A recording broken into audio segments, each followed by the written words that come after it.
तो class 12 physics में modern physics के अंतर्गत ही एक और चैप्टर आता है। एक्चुअली में चैप्टर मॉडर्न फिजिक्स के अंतर्गत तो आता है, बट अलग चैप्टर है फिजिक्स का, solids, semiconductor and it's devices, ये है चैप्टर का नाम। इस चैप्टर से बोर्ड्स के एग्जाम में बहुत सारा क्वेश्चन आएगा। जेई मेंस और नीट के एग्जाम में एटलीस्ट एक आएगा, वैसे एक से ज्यादा क्वेश्चन भी आता है, कभी कभी दो भी आ जाता है इस चैप्टर से। और जो लोग थोड़ा बहुत ये चैप्टर पहले पढ़े हैं, केमिस्ट्री में सॉलिड्स चैप्टर आप लोग पढ़े होंगे, जो लोग पढ़े हैं थोड़ा सा आइडिया होगा। बिना न्यूमेरिकल वाला चैप्टर है, मतलब ऐसे मैं ये नहीं बोला न्यूमेरिकल नहीं है। 9, 10, 11, 12 में ऐसा कोई फिजिक्स का चैप्टर नहीं है जिसमें न्यूमेरिकल नहीं है, बट इसमें जो मोटा मोटी जो चीजें हैं जो आपको पढ़ना है वो कंसेप्चुअल थ्योरेटिकल ही है। तो ऐसे नहीं कि नहीं लिखे, नहीं पढ़े, नहीं नोट्स बनाए, कहीं नहीं पहुंचोगे, दिक्कत हो जाएगा। तो ये चैप्टर स्टार्ट होता है सेमीकंडक्टर्स। सबसे पहला टॉपिक इसमें लगाओ important energy bands in solids. Topic लगाओ important energy bands in solids. बहुत सारा चीज देखो, मैं वीडियो में एक्सप्लेन करता हूँ। लास्ट क्लास में न्यूक्लियर फ्यूजन और न्यूक्लियर फिजन रिएक्शन पढ़ाया, बहुत डिटेल्स में पढ़ाया, बट लिखवाया उतना नहीं हो। तो तुम लोग कम से कम वीडियोस से थोड़ा हेल्प लेना, हिंट लेना। ये बोल देना कि अभी नेट नहीं है तो कैसे होगा, सिलेबस तो खत्म करना ही है ना, इट विल नॉट वर्क। जैसे आज भी मैं मतलब अभी ये जो बोर्ड पर फिलहाल जो डायग्राम बनाया हुआ है वो एक्चुअली में नहीं भी तो 2 लेक्चर, मतलब कम से कम 8-10 पेज में इतना चीज लिखना है। अब उतना चीज तो मैं लिखवाने से रहा, पढ़ाऊंगा ही, तो अब तुमको रखना तो होगा ही, क्या पढ़ना है क्या जानना, तो थोड़ा ध्यान लगा के सुन। तो सेमीकंडक्टर्स, इसमें पहला टॉपिक आ रहा है important energy bands in solids. तो ये टॉपिक शायद केमिस्ट्री में आप लोग पढ़े हैं एनर्जी बैंड्स, और काफी थोड़ा कॉम्प्लिकेटेड करके ही पढ़े हैं। उतना कॉम्प्लिकेटेड करके फिजिक्स में नहीं पढ़ना है, थोड़ा समझने का ट्राई करना है ना।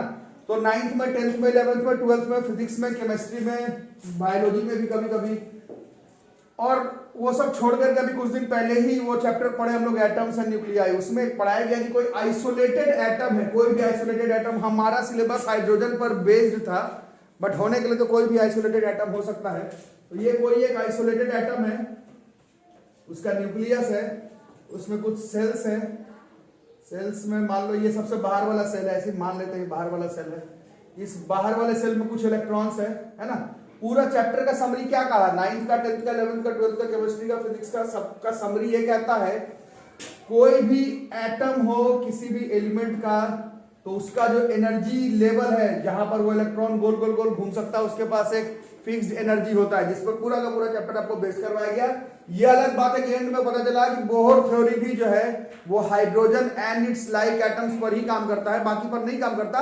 बट ऐसा ही कुछ होता होगा, ऐसा ही होता है। एटम में इलेक्ट्रॉन केवल उसी सेल में एग्जिस्ट करता है जिसके पास खुद का अपना एक एनर्जी है। कितना, क्यों, क्या, किस लिए, वो एटम से न्यूक्लियाई चैप्टर में पढ़ा दिया गया है। बोलोगे वो तो सर पढ़ ही लिए, तो फिर क्या पढ़ रहे हैं। पढ़ना ये है, ये एक आइसोलेटेड एटम है, ये आइसोलेटेड मतलब सिंगल एटम है, और उसका यहाँ पर एक वैलेंस इलेक्ट्रॉन है, इस सेल में है, तो इसके पास अपना खुद का एक डेफिनिट अमाउंट ऑफ क्या होगा, एनर्जी होगा, मानते हो ना। बट आप अभी केमिस्ट्री के चैप्टर में नहीं है, हम लोग फिजिक्स में है, सॉलिड की बातें में बात कर रहे हैं। सॉलिड का मतलब आप लोगों को मालूम ही है, सॉलिड में ढेर सारे एटम्स क्या होता है, कोई भी सॉलिड हो उसमें ढेर सारे एटम्स जो है। यहां से 1 क्लास का साइंस स्टार्ट हुआ था, 1 क्लास में ये चीज पढ़े थे, अभी 12th में इसका फिनिशिंग कर रहे हैं। सॉलिड में सारे एटॉमिक, इंटर एटॉमिक मॉलिक्यूल्स का जो अट्रैक्शन होता है, इंटर एटॉमिक अट्रैक्शन वो ज्यादा होता है। सारे सॉलिड्स के जो एटम्स है वो क्लोजली पैक्ड होता है, ऐसा बहुत छोटे क्लास में पढ़े थे। वो चीज देखो कहां छोटे क्लास में पढ़े थे, उसको कहां 12th क्लास के अंतिम चैप्टर में इस्तेमाल करना है। यही साइंस है, 1 क्लास का टॉपिक 12th के लास्ट चैप्टर में कनेक्ट हो जाना है ना। तो अभी पढ़े एक आइसोलेटेड एटम है, उसका जो वैलेंस इलेक्ट्रॉन है वो जिस सेल में है उसके पास अपना खुद का एक डेफिनिट अमाउंट ऑफ एनर्जी है। आप लोग डिराइव किए हैं, उसका काइनेटिक एनर्जी भी डिराइव हुआ है, पोटेंशियल एनर्जी भी डिराइव हुआ है, जोड़ करके टोटल एनर्जी भी डिराइव किए हो, रिलेशन निकाले हो, मेंस नीट का क्वेश्चन बना है, वो सब अपने जगह पर है। अब थोड़ा सोचो, एक सॉलिड है, सॉलिड में ऐसा ढेर सारा एटम है, वो ढेर सारा एटम काफी क्लोजली अटैच्ड है। क्लोजली अटैच में एक और दूसरा एटम है, उस दूसरे वाले एटम का भी, वो जो दूसरे वाले एटम का भी यहाँ पर ये वाला कौन सा है, ये वाला जो है वो इसका वैलेंस इलेक्ट्रॉन है ना। अभी तक हमें मालूम है कि वैलेंस इलेक्ट्रॉन जिस सेल में उसके पास खुद का अपना एक एनर्जी है, बट ऐसा ढेर सारा एटम्स, ऐसा ढेर सारा एटम्स एकदम क्लोजली पैक्ड होता है, तो ये वाला जो वैलेंस इलेक्ट्रॉन है इसका एक डेफिनेट अमाउंट ऑफ एनर्जी होता है आइसोलेटेड एटम में, बट जब वो सॉलिड में आएगा तो ये इलेक्ट्रॉन के बीच में क्या हो जाएगा, ये दोनों के बीच में रिपल्सन, ये निगेटिव इसका पॉजिटिव के साथ, तो ये डेफिनेट अमाउंट, जो प्रूफिंग आप लोगों को याद होगा कैसे प्रूफिंग किए थे, इसके बीच का जो इलेक्ट्रोस्टैटिक पोटेंशियल एनर्जी है ना, वही सेंट्रीपिटल फोर्स के बराबर करके प्रूफिंग किए थे, बट वो तो एक एटम के लिए किए थे। एक्चुअली में ये इतना नजदीक में है कि इसका जो इलेक्ट्रॉन है वो इसके पॉजिटिव के साथ भी अट्रैक्ट होने लगेगा। तो आपने जो प्रूफिंग वगैरह करके डेफिनेट अमाउंट ऑफ एनर्जी वगैरह निकाल दिया, वो एक आइसोलेटेड एटम के इलेक्ट्रॉन के लिए है। जब वही सारे आइसोलेटेड एटम में सॉलिड्स में साथ साथ क्लोजली पैक्ड होते हैं, तो जो इलेक्ट्रॉन जिसके बारे में हम लोग बाकायदा प्रूफिंग किए केमिस्ट्री में और फिजिक्स में कि उसके पास एक डेफिनेट अमाउंट ऑफ एनर्जी है, वो एक सॉलिड में जहां पर millions of atoms closely attached है, वहां पर उन सारे इलेक्ट्रॉन्स का जो बैलेंस इलेक्ट्रॉन हम लोग बाहर वाले सेल का जो इलेक्ट्रॉन बोलते हैं, उसका खुद का एक एनर्जी, सिर्फ एनर्जी लेवल नहीं होता, वहां पर एनर्जी बैंड का फॉर्मेशन हो जाता है। ठीक है, इसी को हम लोग एनर्जी बैंड बोलते हैं। एनर्जी लेवल एक एटम का, ढेर सारे एटम जब सॉलिड में मिलेगा तो उन सारे एटम्स का एनर्जी फिक्स नहीं है। क्यों नहीं फिक्स है? नेबरिंग एटम के साथ देख रहे हैं कि बैलेंस इलेक्ट्रॉन का जो एनर्जी है उसमें चेंजेस होता है, बहुत ज्यादा फ्लक्चुएशन, बहुत ज्यादा वेरिएशन, जिसके वजह से, और ऐसे एक इलेक्ट्रॉन थोड़ी है, तो मिलियंस ऑफ एटम्स और मिलियंस ऑफ इलेक्ट्रॉन्स है, तो उसमें हम लोग एक definite amount of energy level नहीं बना पाते हैं, वहां पर हमें एनर्जी बैंड का जरूरत पड़ता है। ठीक है, तो यही टॉपिक आज हम लोगों को पढ़ना है, एनर्जी बैंड। सब इन सबका मैं डेफिनेशन वगैरह नहीं लिखवाऊंगा, समझ में आना चाहिए। ठीक है, क्लियर कर, यहाँ तक बातें आगे समझ में। अब आगे बातचीत करते हैं। तो ढेर सारा एनर्जी बैंड्स बहुत सारे इलेक्ट्रॉन्स का हो सकता है, but we will be more precise only about valence जो इलेक्ट्रॉन्स होता है उसके एनर्जी बैंड्स के बारे में ही हम लोग मोटा मोटी डिस्कशन करेंगे इस चैप्टर में। हर इलेक्ट्रॉन जो अलग अलग सेल्स में है, सबका एक एनर्जी लेवल है। अभी तो पढ़े हैं, पहले सेल का अलग एनर्जी था, दूसरे का अलग था, तीसरे का अलग था, but we are more precise about in this chapter सिर्फ बाहर वाले सेल का जो इलेक्ट्रॉन है और उसका एनर्जी लेवल का एनर्जी बैंड के बारे में ही पढ़ने में इस चैप्टर में हमें इंटरेस्ट है। ठीक है, ओके। तो ये दो तरह का बैंड बनता है, एनर्जी बैंड है, इसको हम लोग कहते हैं वैलेंस बैंड और कंडक्शन बैंड। वैलेंस बैंड में कौन सा इलेक्ट्रॉन है, अभी बात हो रहा था वैलेंस बैंड में कौन सा इलेक्ट्रॉन है, तो वैलेंस बैंड में वैलेंस इलेक्ट्रॉन है। वैलेंस बैंड में कौन सा इलेक्ट्रॉन है, valence electron. Valence band consists of valence electrons. Valence band में कौन होता है, वैलेंस बैंड में वैलेंस इलेक्ट्रॉन्स कंस्टिट्यूट रहते हैं, ये बनाता है वैलेंस बैंड। यहाँ पर कुछ वैलेंस इलेक्ट्रॉन है जो कि बनाएगा हमारा वैलेंस बैंड। अरे समझ, अब ये भी एक तरह का वैलेंस बैंड ही है, ये लो वैलेंस बैंड है या हाई वाला वैलेंस बैंड है, इसको हम लोग कंडक्शन बैंड कहते हैं। ये दोनों जो है क्या है, ये these two are valence shell में मौजूद जो इलेक्ट्रॉन्स हैं, बट एक एटम का नहीं, बहुत सारा मिलियंस ऑफ एटम्स का जो शेयर्ड एनर्जी वाला बैंड है। तो बहुत सारे तरह का एनर्जी बैंड हो सकता है, उसमें इंपॉर्टेंट एनर्जी बैंड सिर्फ हम लोग वैलेंस बैंड को लेते हैं। और वैलेंस बैंड का भी दो देखना है, एक लोअर जो स्टेबल है, और फिर हमें मालूम है पूरा 9th का 10th का 11th का 12th का 8th का फिजिक्स का केमिस्ट्री का बायोलॉजी का मेन कॉन्सेप्ट ये है कि थोड़ा सा भी अमाउंट ऑफ डेफिनेट एनर्जी मिलता है। अभी जस्ट अभी पढ़े हो एटम्स एंड न्यूक्लियाई वाले चैप्टर में, है ना, क्या होता है, जैसे इलेक्ट्रॉन मिलता है, इलेक्ट्रॉन क्या करता है, एनर्जी मिलने पर इलेक्ट्रॉन सेल ऊपर की नीचे ऊपर जाता है ना, और फिर जब वो नीचे आता है तो एनर्जी स्पेक्ट्रम बनाता है, एब्जॉर्प्शन स्पेक्ट्रम, एमिशन स्पेक्ट्रम, वो सब पढ़े, उसके बारे में डिस्कशन नहीं हो रहा, बट थोड़ा कॉन्सेप्ट लगाओ, है ना। इलेक्ट्रॉन को एनर्जी मिला तो वो कूद जाता है अपने ऊपर वाले एनर्जी लेवल पर, है ना, तो वहां पर भी क्या बनाएगा, जैसे एक एटम आइसोलेटेड ऊपर कूदा, बट आप एक आइसोलेटेड एटम के बारे में नहीं पढ़ रहे। You are again talking about millions of atoms constituting a solid.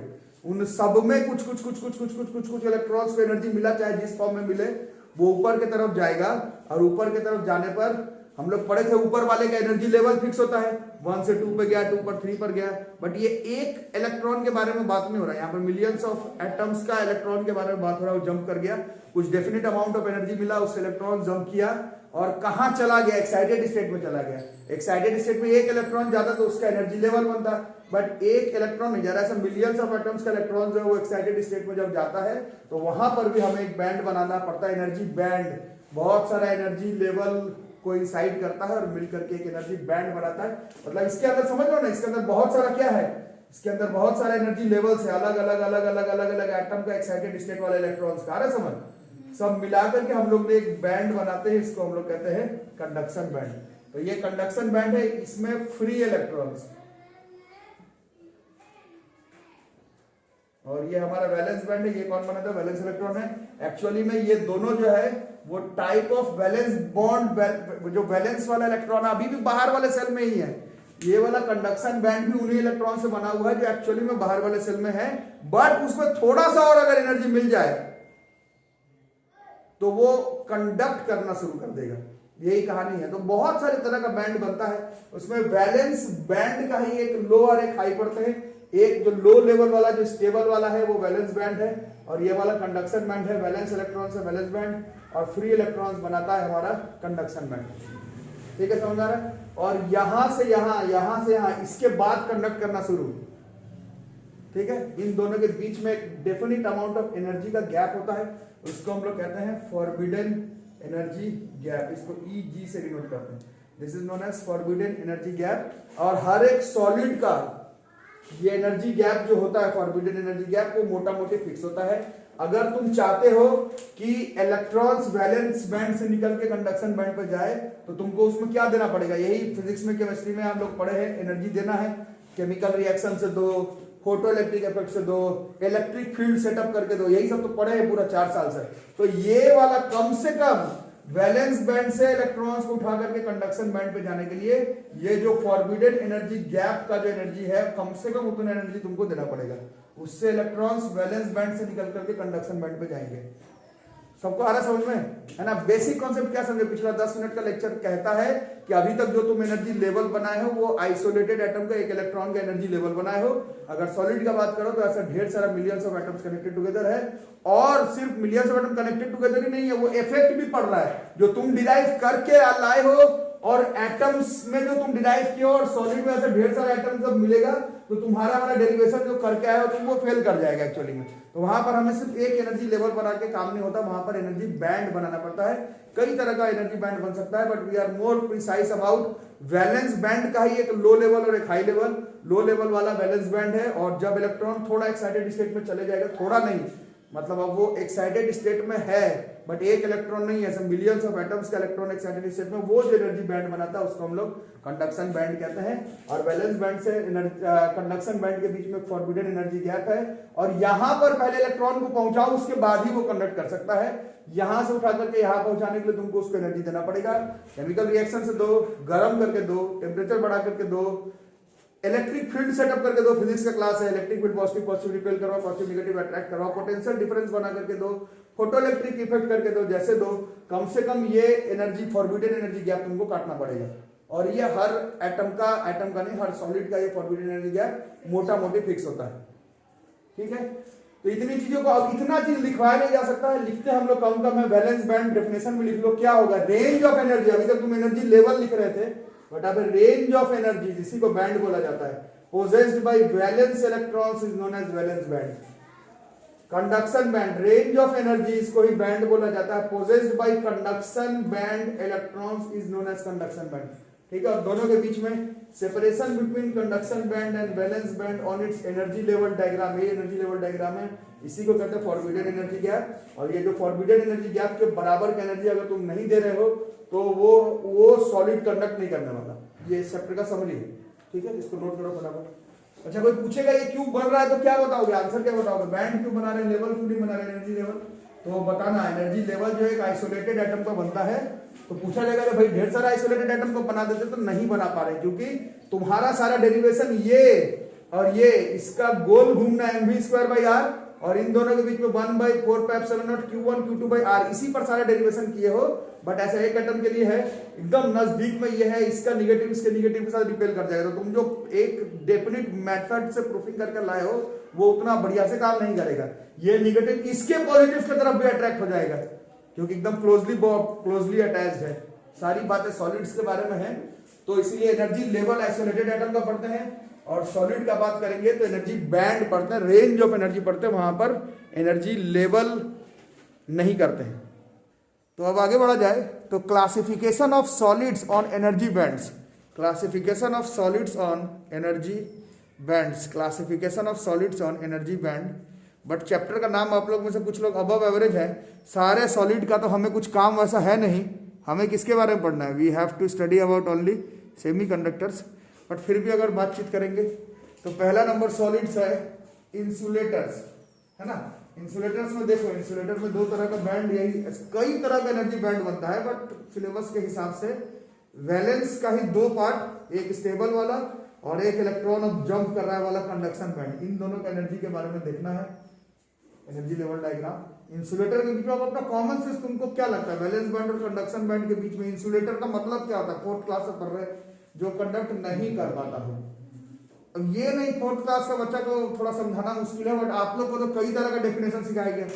8th 9th में अलग डेफिनेशन सीखे, 11th में आए केमिस्ट्री में अलग डेफिनेशन है, फिजिक्स में अलग डेफिनेशन है।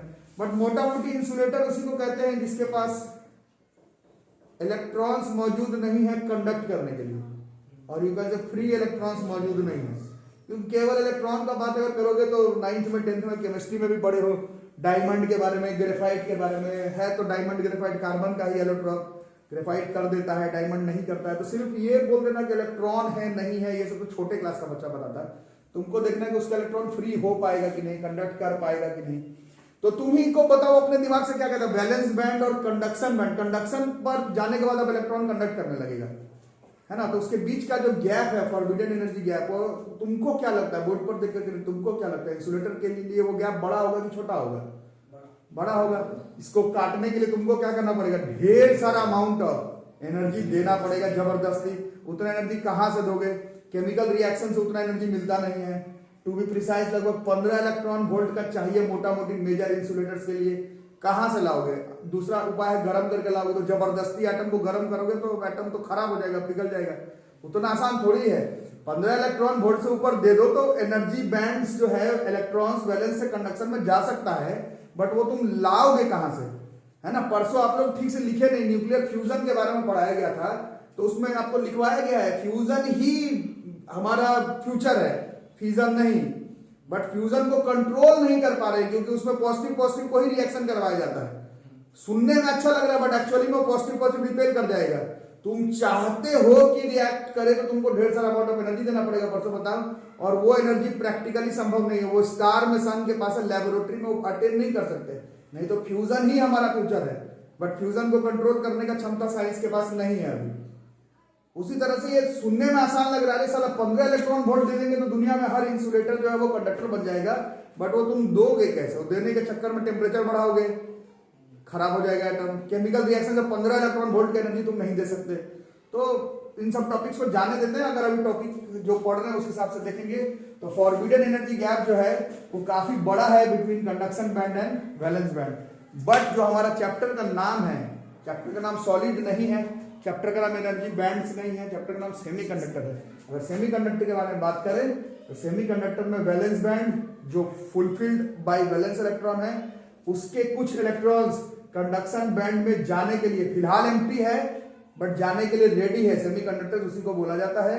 और फेमस दो सेमीकंडक्टर के बारे में आप लोग शायद पहली बार 9th में पढ़े, metal non metal metalloid chapter में, फिर 10th क्लास में पीरियोडिक क्लासिफिकेशन ऑफ एलिमेंट में आपको बताया गया मेटालॉइड के बारे में, 11th क्लास में भी आप लोग केमिस्ट्री में पढ़ करके आए हैं सेमीकंडक्टर्स के बारे में। 12th में ऑफिशियली पहली बार, ऑफिशियली अनऑफिशियली बहुत बार पढ़े हैं, ऑफिशियली पहली बार सेमीकंडक्टर्स के बारे में हम लोग क्लास 12 फेज को शुरू करेंगे। और आप लोग में से जो लोग इंजीनियरिंग में इलेक्ट्रॉनिक्स ब्रांच लेंगे, आप लोग के भाई बहन लोगों को भी लिए होंगे, आपके दिमाग में चलता होगा कि इलेक्ट्रॉनिक्स वालों को पढ़ना क्या है, तो बस इसी चैप्टर के बारे में 4 साल पढ़ना है। इसी से सोच लो कितना बड़ा चैप्टर है। पहली बार 10th में कार्बन एंड इट्स कंपाउंड जहां पर भी पढ़े होंगे वहां पर टीचर आपको सिखाया गया होगा, टीचर आपको बताया होगा छोटा सा कार्बन है, बट पूरा 11th 12th में एक पूरा केमिस्ट्री का एक ब्रांच बनता है, ऑर्गेनिक केमिस्ट्री पढ़ ही रहे हो 2 साल से, खत्म ही नहीं हुआ, अभी भी प्रॉब्लम में हो। एक एटम का कहानी तुम नहीं क्लियर कर पा रहे हो क्योंकि उसमें रिएक्शन ही उतना ज्यादा है। उसी तरह से ये सिलिकॉन और जर्मेनियम के बारे में 12th में तो 2 पेज लिख करके काम चला लोगे, बट एक्चुअली में 4 साल इंजीनियरिंग, फिर मास्टर्स, फिर पीएचडी चलते रहता है सिलिकॉन और जर्मेनियम के बारे में। बट कहानी इनफाइनाइट है फिजिक्स में, जो थोड़ा सा सुनने में आसान लगता होगा, बट एक्चुअली में ये सब काफी बड़ा और विस्तारित फॉर्म में साइंस में पढ़ना रहता है। ठीक है। फिलहाल अगर बात करेंगे तो सेमीकंडक्टर्स का वैलेंस बैंड फुलफिल्ड है, कंडक्शन बैंड एम्प्टी है, बट फिर भी दोनों के बीच में एक फॉरबिडन एनर्जी गैप अभी भी है, बट वो फॉरबिडन एनर्जी गैप जो है वो इंसुलेटर के कंपैरिजन में काफी कम है, केवल 1 इलेक्ट्रॉन वोल्ट है। ये 1 इलेक्ट्रॉन वोल्ट के बराबर का एनर्जी अगर मिल जाए तो सेमीकंडक्टर्स जो है वो इंसुलेटर से कंडक्टर का प्रॉपर्टी शो कर सकते हैं, और इनका काम हमें बहुत ज्यादा पड़ता है। पूरा इलेक्ट्रॉनिक डिवाइसेस जो है वो सेमीकंडक्टर का बना हुआ है। आप इलेक्ट्रिकल पढ़कर आए 9th में, 10th में, 11th में, 12th में, आप बल्ब के बारे में पढ़ते हैं, वो इलेक्ट्रिकल है, बट बल्ब हवा में नहीं जलता है, बल्ब को स्विच बोर्ड से कंट्रोल करना पड़ता है, और स्विच बोर्ड के अंदर की जितनी बातें हैं वो इलेक्ट्रॉनिक्स है। स्विच बोर्ड के अंदर की बातें ओम्स लॉ को फॉलो नहीं करती। स्विच बोर्ड के अंदर जो ट्रांजिस्टर एम्पलीफायर लगा हुआ रहता है, ट्रांसफार्मर, वो तुम्हारा V बराबर IR के रूल को फॉलो नहीं करेगा। इलेक्ट्रॉनिक्स की कहानी अलग है। इलेक्ट्रॉनिक्स की कहानी सेमीकंडक्टर से बनती है। सेमीकंडक्टर्स 9th में, 10th में केमिस्ट्री में कुछ और पढ़े होंगे। फाइनल डेफिनेशन ये ऐसे एटम्स जिसका कंडक्शन बैंड और वैलेंस बैंड के बीच का forbidden energy gap 1 electron volt के करीब करीब हो, जिसका वैलेंस बैंड फुलफिल हो, कंडक्शन बैंड खाली हो, बट थोड़ा सा अमाउंट ऑफ एनर्जी मिल जाए तो इलेक्ट्रॉन्स इंसुलेटर से उसको कंडक्टर वाले फॉर्म में ले जा सकता हो। ये काम कंडक्टर का नहीं होता है। Conductor is electrical that you are studying from class 9, 10, 11, 12। Semiconductor पहले इंसुलेटर है, जब हम चाहेंगे तब कंडक्ट करेगा। ये स्विच बोर्ड की कहानी है। स्विच बोर्ड का कहानी और बल्ब पंखा का कहानी में अंतर है। बल्ब पंखा इलेक्ट्रिकल है, स्विच बोर्ड के अंदर की बातें जो है वो इलेक्ट्रॉनिक्स है, और वो सेमीकंडक्टर से बना हुआ रहता है।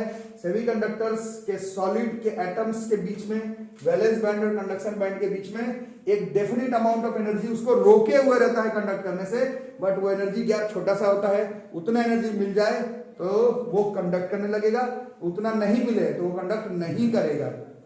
यही तो magnetic effect of electric current का भी तो ऐसा ही बेस था। 8th में पहली बार सिखाया गया कि मैग्नेटिक इफेक्ट मैग्नेट से क्यों नहीं बना ले रहे हैं, तो दिक्कत है ना, मैग्नेट से मैग्नेटिक इफेक्ट बना हुआ तुम्हारे कंट्रोल में नहीं है। पूरे पीरियड में 10th में, 12th में पढ़े कि अगर इलेक्ट्रिक करंट से मैग्नेटिक फील्ड बनाया जाए, इलेक्ट्रोमैग्नेट बनाया जाए, तो वो तुम्हारे कंट्रोल में है। उसी तरह से एक कंडक्टर को कंट्रोल तुम नहीं कर सकते। कंडक्टर का काम हमेशा कंडक्ट करने का है, और इंसुलेटर का काम है वो कभी कंडक्ट नहीं करेगा। बट सेमीकंडक्टर बीच का कड़ी है, वो रहता है इंसुलेटर है, बट उसको थोड़ा सा एनर्जी मिल जाए तो वो कंडक्टर का काम करेगा, और वो थोड़ा सा एनर्जी निकल जाए तो वो फिर दोबारा इंसुलेटर का काम कर जाएगा। इसी के बारे में सेपरेट पढ़ेंगे। अभी फिलहाल क्लासिफिकेशन ऑफ सॉलिड्स और एनर्जी बैंड करेंगे। तो कंडक्शन बैंड और वैलेंस बैंड के बीच में जो फॉरबिडन एनर्जी गैप है वो है, बट काफी कम है, उसी को हम लोग सेमीकंडक्टर कहते हैं। ठीक है। और अगर कंडक्टर्स के बारे में बात करें जो कि इस चैप्टर का पोर्शन नहीं है, तो कंडक्टर्स का अगर हम लोग देखें तो कंडक्टर्स का अगर हम लोग एनालाइज करें तो उसमें आपको पता चलेगा कि उसमें कंडक्शन बैंड और वैलेंस बैंड आपस में क्या कर जाता है, वो ओवरलैप कर जाता है। आपको किसी तरह का अलग से एनर्जी देने का जरूरत नहीं है। मेटल्स कंडक्टर जिसको आप लोग कहते हैं, उसका कंडक्शन बैंड और वैलेंस बैंड के बीच में किसी तरह का फॉरबिडन एनर्जी गैप नहीं है, वो कंडक्ट करने के लिए रेडी है।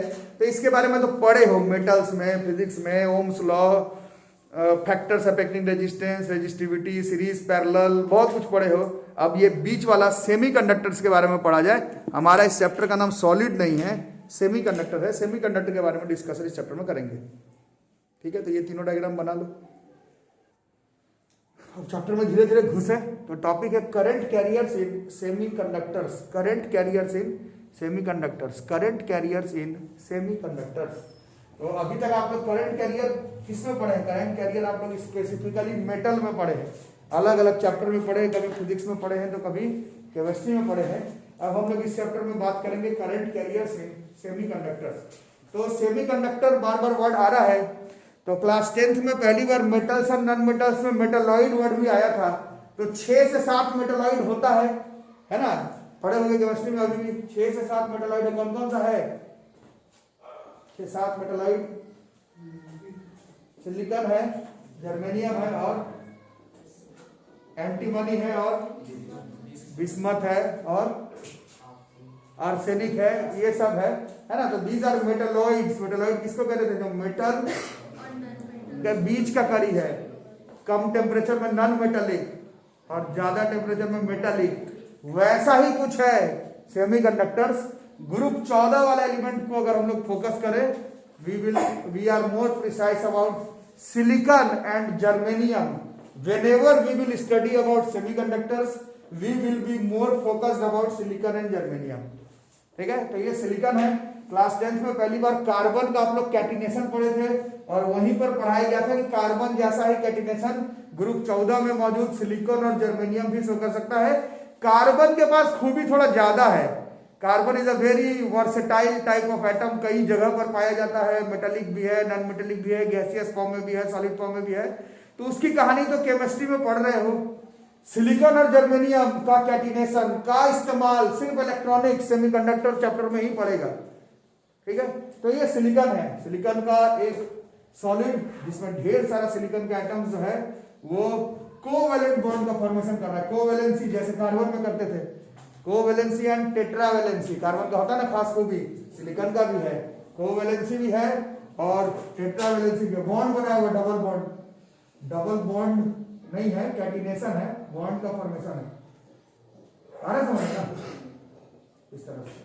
तो टॉपिक का नाम है करंट कैरियर्स इन सेमीकंडक्टर्स। करंट कौन कैरी करेगा, तो इसमें ध्यान से देखना, करंट कैरी कौन करेगा। तो अभी तक तो हमें मालूम है करंट कौन कैरी करता है भैया, तो अभी तक हमें मालूम है कि करंट इलेक्ट्रॉन कैरी करता है, फ्री इलेक्ट्रॉन करंट कैरी करता है, उसी को इलेक्ट्रिक करंट कहते हैं। 5th क्लास में पहली बार पढ़ाया गया और अभी तक यही पढ़ के आ रहे हैं। बट अभी तुमसे तार के अंदर नहीं पूछा जा रहा है, तार के अंदर नहीं, कंडक्टर के अंदर नहीं, कंडक्टर के अंदर नहीं, कंडक्टर के अंदर तो इलेक्ट्रॉन ही करंट कैरियर। पढ़ोगे क्या, टॉपिक बंद कर जाओ। कोई तुमसे कंडक्टर के बारे में पूछ ले कौन है करंट कैरियर, तो इलेक्ट्रॉन है। बट तुमसे कंडक्टर के बारे में नहीं पूछा जा रहा है, टॉपिक है सेमीकंडक्टर्स का कौन है करंट कैरियर्स। तो ये एक सॉलिड का क्रिस्टल है सिलिकॉन का, इसमें silicon silicon silicon silicon silicon covalent bond का फॉर्मेशन किया हुआ है साथ में। ठीक है, और अभी हम लोग क्या देखें कि सिलिकॉन क्या है, एक सेमीकंडक्टर। सेमीकंडक्टर में अभी थोड़ी देर पहले आप लोग क्या देखें कि इसका जो कंडक्शन बैंड है और वैलेंस बैंड है उसके बीच में कितने का गैप है, उसके बीच में मोटा मोटी 1 इलेक्ट्रॉन वोल्ट का गैप है। वो इलेक्ट्रॉन वोल्ट के बराबर की एनर्जी मिल जाए तो सिलिकॉन जर्मेनियम सेमीकंडक्टर्स जो कि इंसुलेटिंग प्रॉपर्टी शो करता है, वो एनर्जी मिल जाए तो वो कंडक्टिंग प्रॉपर्टी शो करने लगेगा। वो कंडक्टिंग प्रॉपर्टी इलेक्ट्रॉन्स का नहीं है, इलेक्ट्रॉन का तो तार में काम है, सेमीकंडक्टर के बारे में बात हो रहा है। ठीक है, तो इसमें होगा क्या, यहां पर ध्यान से देखेंगे। तो हमें क्या चाहिए, मोटा मोटी 1 इलेक्ट्रॉन वोल्ट। वो इलेक्ट्रॉन वोल्ट अगर हम लोग प्रोवाइड कर सके, बड़े मजे की बात है कि उतना इलेक्ट्रॉन वोल्ट तो मोटा मोटी रूम टेम्परेचर पर ही मिल जाता है। बट रूम टेम्परेचर तो थोड़ा ज्यादा है, थोड़ा ज्यादा वो एनर्जी देना पड़ेगा। कैसे देंगे इस चैप्टर में सीखेंगे आगे। बट जो लोग अबव एवरेज हैं, स्विच में लगाते हैं सिलिकॉन जर्मेनियम का चिप, स्विच को जब ऑन करते हो तो वो एनर्जी मिल जाता है। बाकी इसके बारे में पढ़ेंगे, स्विच वगैरह के बारे में इसी चैप्टर में पढ़ना था, वैसे इस बार कट गया है सिलेबस से। बट अभी उस पर बात नहीं, अभी बात करेंगे किसी तरह से एनर्जी मिल गया। ठीक है, वो एनर्जी मिलते ही क्या होने लगेगा, क्या होने लगेगा, क्या होने लगेगा, क्या होने लगेगा। तो ये जो बॉन्ड का फॉर्मेशन किया हुआ था ये लूजली बॉन्ड था, तभी तो उसके कंडक्शन बैंड और वैलेंस बैंड के बीच में थोड़ा सा ही एनर्जी गैप था। तो वो एनर्जी जैसे ही मिलेगा तो इसमें से इलेक्ट्रॉन जो है वो फ्री होने लगेंगे। अरे समझ, और इसमें से इलेक्ट्रॉन जैसे जैसे फ्री होकर इलेक्ट्रॉन यहां पर आ जाएगा, यहां पर आ जाएगा इलेक्ट्रॉन। समझ में आ रहा है, इलेक्ट्रॉन पे कौन सा चार्ज होता है, और जैसे वो निगेटिव निकल गया तो वहां पर क्या क्रिएट हो जाएगा, वहां पर एक पॉजिटिव चार्ज क्रिएट हो जाएगा। इसी को सेमीकंडक्टर में कहते हैं होल्स। क्या कहते हैं इसको हम लोग, होल्स। पॉजिटिव निगेटिव हो गया, बहुत पढ़े हो मेटल्स में, अब थोड़ा सेमीकंडक्टर में पढ़ो। सेमीकंडक्टर को 1 इलेक्ट्रॉन वोल्ट के बराबर की एनर्जी मिला तो उसके जो कोवेलेंट बॉन्ड वाले इलेक्ट्रॉन्स में से जो लूजली बॉन्डेड है, जो रेडी बैठा हुआ है कंडक्शन बैंड पर पहुंचने के लिए, वो हटेगा। और वो हटते ही वो फ्री इलेक्ट्रॉन्स आएगा और वो इलेक्ट्रॉन आते ही वहां पर क्रिएट हो जाएगा होल्स। ये जो पॉजिटिव वाला क्रिएट हुआ वो है होल, और जो निकल भागा उसको कह रहे हैं, उसको तो हम लोग कहते ही फ्री इलेक्ट्रॉन स्टार्टिंग से। और लगभग 1 इलेक्ट्रॉन वोल्ट का एनर्जी मिलते ही ऐसा होने लगेगा। और जैसे ही एक होल क्रिएट हुआ तो इस पे पॉजिटिव चार्ज आ गया। इस पॉजिटिव को भरने के लिए, पॉजिटिव को भरने के लिए यहां से इसमें इलेक्ट्रॉन आने का ट्राई करेगा। और जैसे ही इलेक्ट्रॉन यहां आने लगेगा तो यहां पर क्या क्रिएट हो जाएगा, होल। और यहां जैसे ही होल क्रिएट हो गया तो यहां का इलेक्ट्रॉन यहां आने लगेगा तो यहां पर क्रिएट हो जाएगा होल। और ये इतना दूरी पर नहीं है, क्लोजली पैक्ड है एकदम। यहां का होल भरने के लिए इलेक्ट्रॉन आएगा, यहां का होल भरने के लिए इलेक्ट्रॉन आएगा, यहां का होल भरने के लिए इलेक्ट्रॉन आएगा, यहां का होल भरने के लिए इलेक्ट्रॉन आएगा। और उस सेमीकंडक्टर के अंदर 1 इलेक्ट्रॉन वोल्ट के बराबर की एनर्जी जैसे ही तुम दिए तो क्या शुरू हो गया, इसके अंदर इलेक्ट्रॉन्स का मूवमेंट स्टार्ट हो गया। और यही इलेक्ट्रॉन्स एक्चुअली में, these are not electron, these are free electrons. And आप हम लोग भी जब स्कूल टाइम में थे तो ओवरलुक कर लेते थे, सिर्फ निगेटिव का चार्जेस इलेक्ट्रॉन का फ्लो को इलेक्ट्रिक करंट तुम कहते थे मेटल में, यहां पर सिर्फ इलेक्ट्रॉन का फ्लो नहीं हो रहा है। अगर आप देखेंगे यहां पर जो है पॉजिटिव वाला भी है, ये भी तो फ्लो कर रहा है। ये पॉजिटिव का भी क्या हो रहा है, इस पॉजिटिव का भी फ्लो हो रहा है। ये पॉजिटिव वाले को हम लोग होल्स कह रहे हैं, ठीक है। तो यहां पर आपको जानना है कि करंट कैरियर्स इन सेमीकंडक्टर्स कौन होगा, holes and electrons. These are current carriers in semiconductors. Current carriers in semiconductors. हुआ ना आंसर अलग। कंडक्टर में कोई पूछेगा ही नहीं तुमसे कि भाई पता करंट कैरियर कौन है, सबको मालूम है कि इलेक्ट्रॉन है। बट सेमीकंडक्टर में होल्स एंड इलेक्ट्रॉन्स, वो इलेक्ट्रॉन्स जो कि लगभग 1 इलेक्ट्रॉन वोल्ट मिल जाने के बाद कोवेलेंट बॉन्ड से छूटा, उसका मूवमेंट अलोंग विथ होल्स ही करंट कैरियर का काम करेगा सेमीकंडक्टर्स में। याद रहेगा, बनाओ डायग्राम, थोड़ा लिखवाऊंगा नहीं लिखना सारा।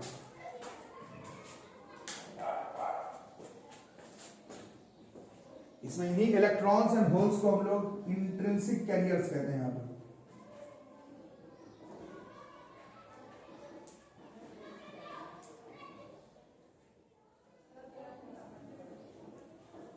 इंट्रिंसिक,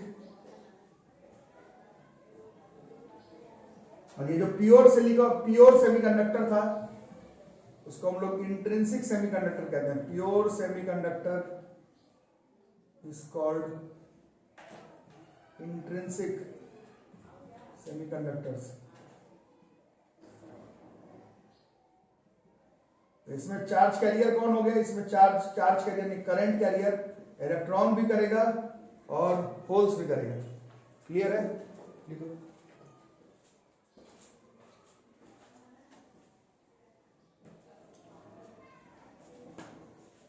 इलेक्ट्रॉन होल का फॉर्मेशन समझ में आया ना ठीक से, है ना।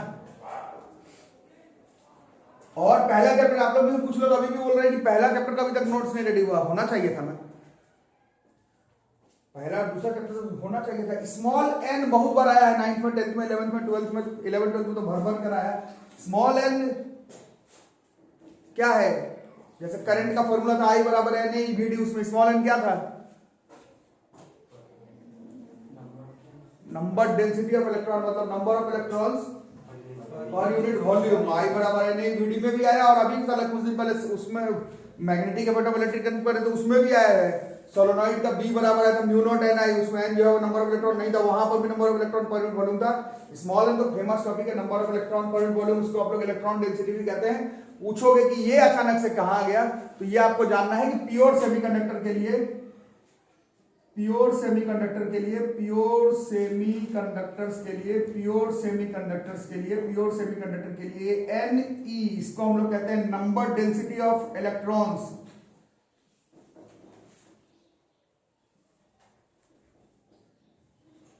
फ्री इलेक्ट्रॉन भी कह सकते हो, और नंबर डेंसिटी ऑफ होल्स ये सेम होता है, इसी पर एक चैप्टर बेस्ड है। टोटल नंबर ऑफ इलेक्ट्रॉन गिनने का हमें शौक नहीं है, but number of electron per unit volume, अगर इलेक्ट्रॉन का देखो पूरे उस सेमीकंडक्टर डिवाइस में, चाहे होल का देखो, क्योंकि वो इलेक्ट्रॉन बनने पर होल आया, फिर इलेक्ट्रॉन बनने पर होल आया, फिर इलेक्ट्रॉन बनने पर होल आया, इलेक्ट्रॉन बनने पर होल आया, इलेक्ट्रॉन बनने पर होल आया। नंबर ऑफ इलेक्ट्रॉन का बात तो हो नहीं रहा है, but number density of electrons and number density of holes जो है वो इंट्रिंसिक सेमीकंडक्टर्स में उसका डेंसिटी मतलब number of electron per unit volume है, वो सेम आता है। ठीक है, लिखो इसको फटाफट। तो सवाल है कि इस चैप्टर में पढ़ेंगे क्या, है ना। तो यहां तक का लेक्चर समझ गए तो आगे का लेक्चर बड़ा आसान सा है इसमें, जिस पर क्या बहुत जल्दी हमारा चैप्टर जो है भर जाएगा। आगे का समरी इसमें यह है कि ये क्या था, ये प्योर सेमीकंडक्टर, प्योर सेमीकंडक्टर में नंबर डेंसिटी इलेक्ट्रॉन का नंबर डेंसिटी होल्स का क्या है, बराबर है। 1 इलेक्ट्रॉन वोल्ट के बराबर का एनर्जी मिल जाए तो वो इंसुलेटिंग प्रॉपर्टी छोड़ करके कैसा प्रॉपर्टी शो करने लगेगा, कंडक्टिंग प्रॉपर्टी।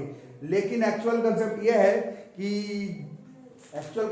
है कि जब तुम 1 इलेक्ट्रॉन वोल्ट से ऊपर से एनर्जी दे दोगे तो ये इलेक्ट्रॉन होल्स बिहेवियर शो करेगा करंट कैरियर्स का, बट ये जो करंट कैरी करेगा वो बहुत कम होता है। ये इतना सा करंट जो है वो हमारे कहीं काम में आने वाला नहीं होता।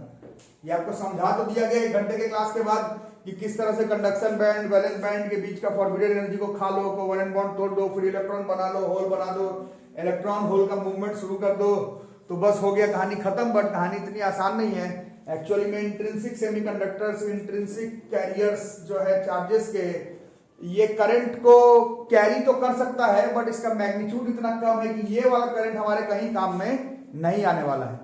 इसलिए हम लोगों को क्या करना पड़ता है, आप लोग अभी देखा केमिस्ट्री के कॉपी में भी आप लोग को दिख रहा था, इसमें हम लोगों को इम्प्यूरिटीज ऐड करना पड़ता है और उसको हम लोग कहते हैं डोपिंग। और जस्ट अभी मैं देख रहा था केमिस्ट्री के कॉपी में आप लोग का लिखा हुआ, दो तरह का डोपिंग फेमस होता है। एन टाइप सेमीकंडक्टर बनाते हैं हम लोग, पी टाइप सेमीकंडक्टर बनाते हैं। और एन टाइप सेमीकंडक्टर और पी टाइप सेमीकंडक्टर बनाने से एक्चुअली में क्या होता है, इन्हीं सबका जो करंट जो काफी कम इससे बनेगा, उसी का मैग्नीट्यूड जो है वो हम लोग क्या कर सकते हैं, बहुत ज्यादा इंक्रीज कर सकते हैं। तो शुरुआत का 1 घंटे का क्लास में हम लोग सीखते हैं कि इंट्रिंसिक कैरियर किसको बोला जाता है। फिर पहले क्लास के एंड में हम लोग जानते हैं कि इंट्रिंसिक कैरियर उतना ज्यादा हमारे काम का नहीं है, हमें उसको इंट्रिंसिक कैरियर्स को कुछ ना कुछ करके उस कुछ ना कुछ को डोपिंग कहेंगे। डोपिंग करके हमें उसका इंटेंसिटी जो है करंट कैरियर का बढ़ाना पड़ेगा और उसको हम लोग इंट्रिंसिक से एक्सट्रिंसिक बनाना पड़ेगा। एन टाइप सेमीकंडक्टर और पी टाइप सेमीकंडक्टर बना करके फिर उसको जोड़ करके एक सेमीकंडक्टर डिवाइस बना करके उसको हमारे सर्किट में इस्तेमाल करेंगे। तो वहां तक पहुंचने में टाइम लगेगा, और पहला टॉपिक यही एनर्जी बैंड के बारे में पढ़ना है। सेमीकंडक्टर में इंट्रिंसिक सेमीकंडक्टर किसको कहते हैं जानना है, NeNH बराबर होता है वो जानना है। और करंट कैरियर यहाँ पर सिर्फ इलेक्ट्रॉन नहीं है, सेमीकंडक्टर में होल्स एंड फ्री इलेक्ट्रॉन्स और इलेक्ट्रॉन्स, ये करंट कैरियर का काम करेगा। यहाँ से चैप्टर जो है वो स्टार्ट हो जाएगा।